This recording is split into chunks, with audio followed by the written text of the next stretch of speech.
Faith is the third of the three theological virtues that C.S. Lewis outlines in his book, Mere Christianity. Previously, Lewis discussed the virtues of hope and charity. However, these virtues really rest on the virtue of faith.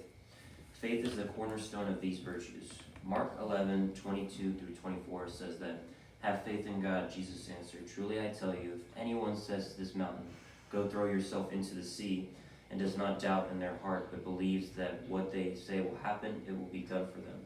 Therefore I tell you, whatever you ask for in prayer, believe that you have received it, and it will be yours."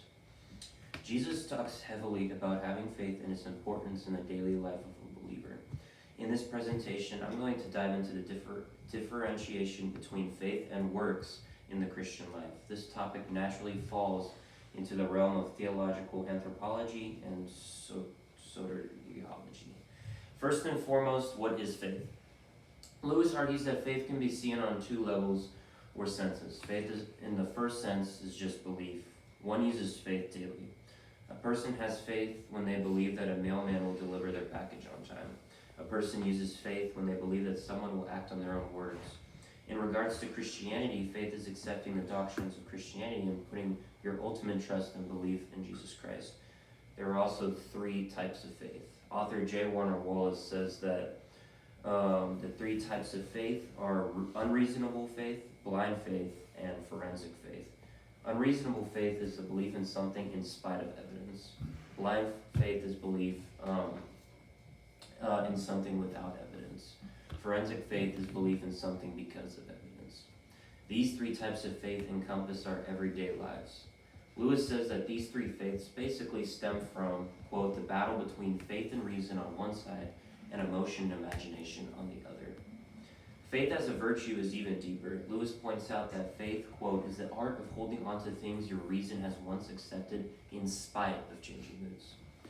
Faith is such a necessary virtue. Without it, we would be creatures dithering to and fro with beliefs stemming from the dependence on the weather. Faith ends up being a habit. It must be trained. Trials and remembrance are certain factors that strengthen faith as a virtue. If you look at people's testimonies, many drift away from faith simply by emotions and trials, never because of an honestly reasoned argument. Now we can dive into faith in the second sense and how it relates and compares to works.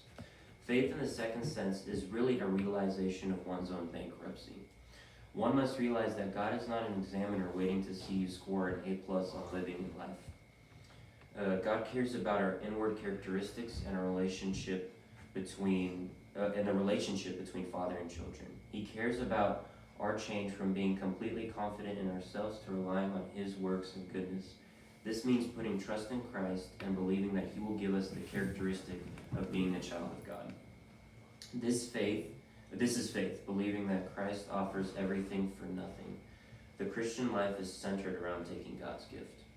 People have often argued whether good actions or faith in Christ lead to coming home. There is a balance between the two. One comes with the other. One cannot simply give a church $10,000 or do good things on the street to find home. This treats heaven as a commodity, something that can be bought. Nor can one simply say that faith is all that matters and walk away sinning with no end and a desire to be happy.